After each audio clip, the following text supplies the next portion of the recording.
After the funeral, nothing went back to the way it had been. As Norma fell behind the other guests and slipped onto the road leading to the cemetery gates, she still tried to make herself believe it was possible, though.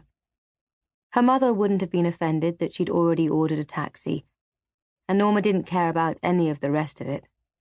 Relatives she hardly knew, scheming heirs, the fate of the ancestral home of the Naakka family, which was sure to come up over the Karelian pasties and savoury sandwich cake as her grandmother interjected observations spun from her brittle memory.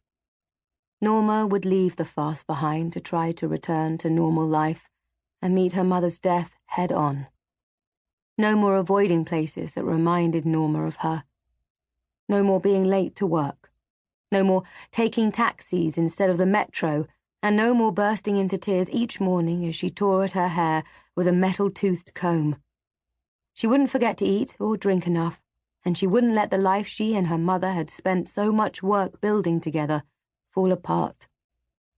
She would prepare for her workday the next morning just as before.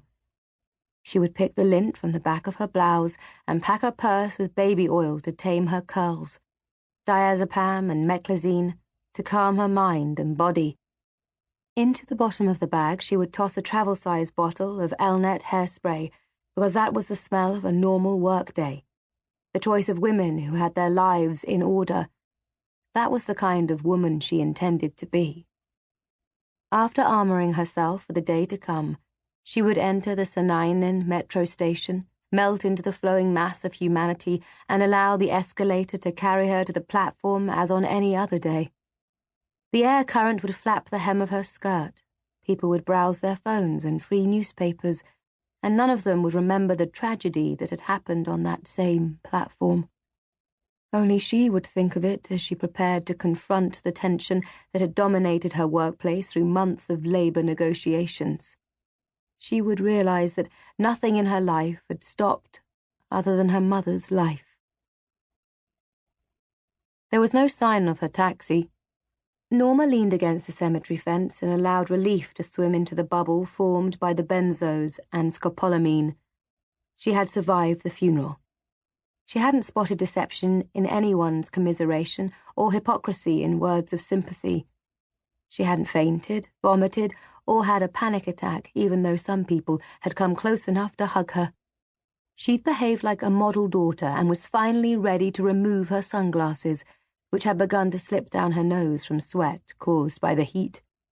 Then, just as she was shoving them into her bag, a man she didn't know came up to her to express his condolences. Norma pushed the glasses back on. She didn't want company. The others already went that way. Norma motioned toward the restaurant where the reception was being held and pulled the brim of her hat down lower. Instead of leaving, the man extended his hand. Norma ignored the greeting and turned away. She had no interest in interacting with strangers. But the man didn't give up. He grabbed Norma's hand. "Lambert," the man said. "Max Lambert. One of your mother's old friends." "I don't remember her ever mentioning you." The man laughed. "Did you and your mother talk about all your friends? It's been ages. When we were younger, Anita and I had some real adventures together." Norma pulled her hand away. She could feel the man's grip on her fingers like a stamp pressed into her skin against her will, and he had used the past tense referring to her mother. It sounded like an insult. Norma hadn't moved on to that stage yet, and this man didn't look like one of her mother's friends. Norma and Anita Ross's life had been cloistered, their social contact limited to the circles required for their work. What few acquaintances each had, the other knew, and this man was not one of them.